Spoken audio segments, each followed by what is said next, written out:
Hello.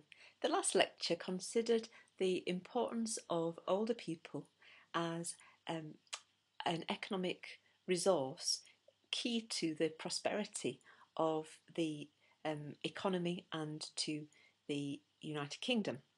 This e-lecture focuses more in terms of the relationship between work and health.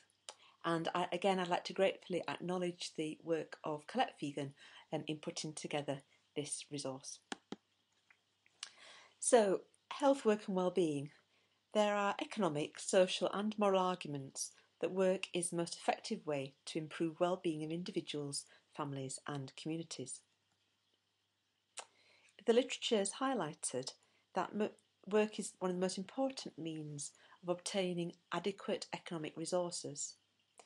And in societies where work is the norm, it also meets important psychosocial needs, being central to individual identity, social roles and status.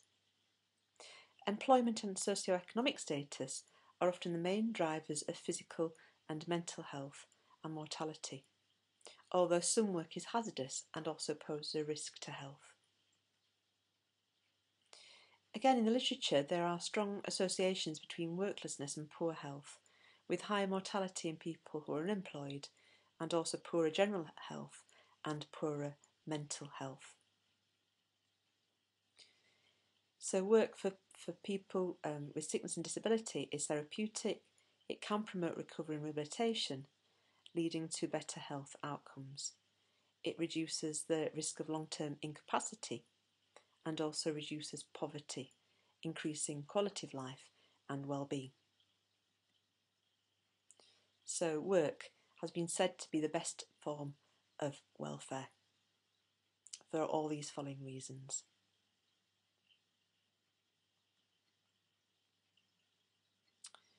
So sickness and disability can impact on the capacity for work.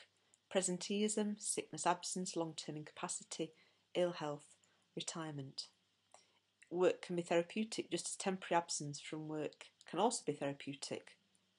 And worklessness can be detrimental to health and well-being, as well as having positive and negative effects on well-being. So the relationship isn't always as straightforward.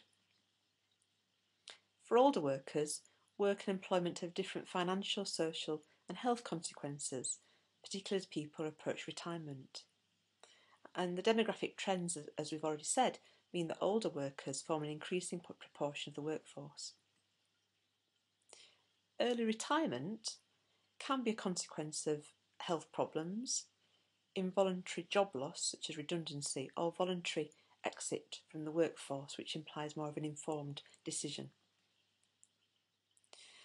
The issue in terms of looking at the research in relation to older workers is that there are methodological problems in separating the health impact of work and unemployment or retirement and that of ageing.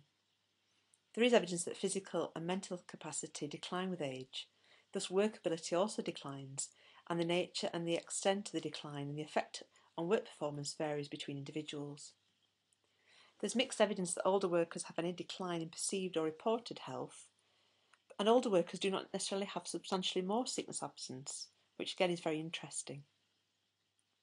But there is a broad consensus that work should accommodate the needs and demands of ageing workers, and that physical ergonomics and work organisation issues will contribute to safe participation in the workforce to older people.